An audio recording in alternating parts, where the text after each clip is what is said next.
everybody, I'm Lindsay and this is Jeff, and this is going to be part 2 of our series on how to have a great relationship. In this video, we're going to talk about how we may carry some of our childhood issues into our relationship with our partner and into relationships with others. But before we get started, instead of just showing us talking in this video, I'm going to try and make it a little bit more interesting by overlaying what we're going to do tonight at Disneyland with our voices. So here we go. Lindsay made a really interesting point when she said we may bring our childhood issues into our relationship. And I would just like to say, no, you will bring your childhood issues into your relationship. And so then the question becomes, okay, well, what does that mean? And what exactly are you going to do about them? And what Lindsay and I are learning is that you can spend forever in therapy, forever in counseling. I've certainly done my share. Lindsay's done a little bit. We both know people who have been in counseling for forever. And then you have to sort of ask yourself, well, has it gotten better? Like what's changed? How are you different? And at the end of the day, what's really worked for us is just recognizing nobody's childhood is perfect. We're all going to have issues. Here's what I'm bringing to the table, good, bad, or indifferent. Here's what she's bringing to the table, good, bad, or indifferent. And then simply getting in touch and getting in tune with the 8-year-old version of yourself. And what I mean by that is you can spend forever fixing what happened 10 years ago, 20 years ago, in my case, 40 years ago, and it's a never-ending loop. However, if you stop and go back to who you were around 8 years old, what did you love? What did you like? What got you up in the morning? What made you happy? What got you excited? Tapping into that is, in my opinion, going to tap into the best version of you. And who doesn't want to bring the best version of themselves to their partner and to their relationship? I love that. And more benign example of something in my life that I feel I brought to this relationship from my childhood was when I was growing up in my neighborhood. We had a bunch of friends on our street, and inevitably they would move away. Even though I can recognize now that that's a very normal and natural part of life, it really affected me to the point where I just built up this wall where I would make friends with people, but I wouldn't let them get past a certain point because I didn't want them to hurt me, and I knew they were just going to leave. So why would I let them in all the way? When Jeffrey and I started dating or hanging out, I certainly still had that wall up, and I did not let him past it and was so resistant. It was so incredibly difficult because I just thought, well, he's just going to leave. He's just going to move away. And now I can recognize that my friends moving away was a very natural part of life, and I can't live life thinking that everyone is going to leave and move away. Yeah, and so, abandonment, which is what I'm hearing Lindsay talk about, is a major player in a lot of people's relationships. I know that it is a big factor in mine too.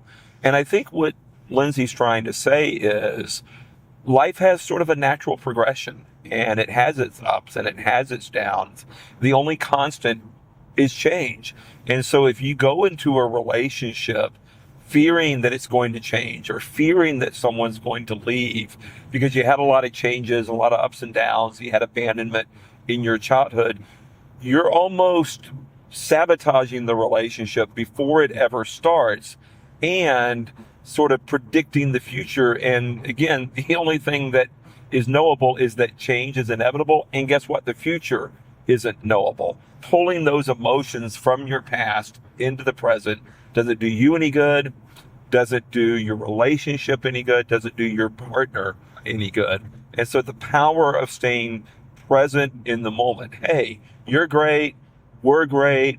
We're going to have a great day. Let's not worry about, what happened 40 years ago. Let's not worry about what's going to happen next week, next month, next year.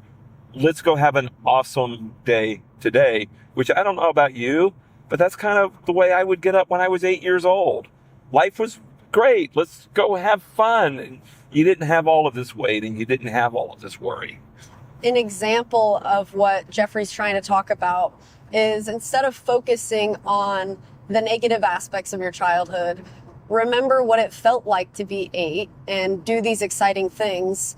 And for me, the thing that comes to mind is the smell of the water on Pirates of the Caribbean. Because I grew up just 7 miles from Disneyland, we would go there all the time. And the second I would smell that water, I would know I was at Disneyland, and I would feel so excited and so happy and not a care in the world.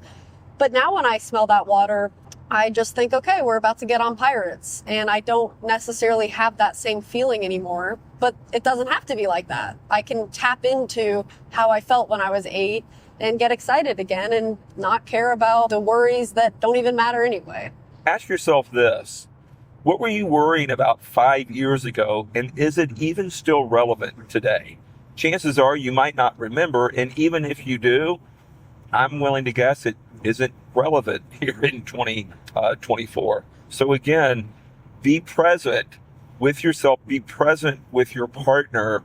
As much as you might need to do work related to your childhood, try not to jump down into that rabbit hole and spend forever on it, because at the end of the day, you only have today. And it really isn't your partner's problem.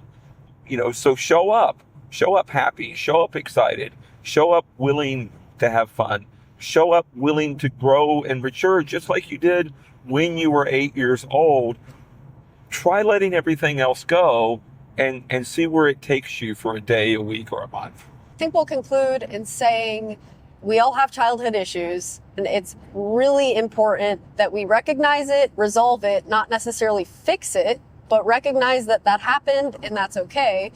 And if we're looking for someone to blame, you can blame your parents, and then they'll blame their parents, and then they'll blame their parents. So if you're really looking for someone to blame, you'll have to blame Adam and Eve, and that doesn't sound like a solution. So let it go. Your parents probably did the best that they could.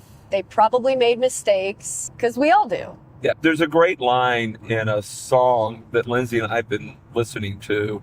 I think it's Stick Season. Who's that singer, Lindsay? Noah Kahan. Noah Kahan, where he has the line, "I'm angry at my parents for what their parents did to them."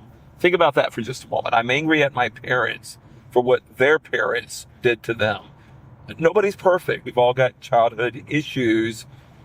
What are you going to do about it today? I challenge you to choose to be happy. I challenge you to choose to tap into the 8-year-old version of you and show up for yourself and for your partner, happy, excited, and ready to have a great time. Thank you guys so much for watching this video. I really hope that the overlay of what we did at California Adventure tonight made that even more interesting than us talking. And if you guys enjoyed this, please leave a like, subscribe, and comment down below what topic you might want to see next. Thank you.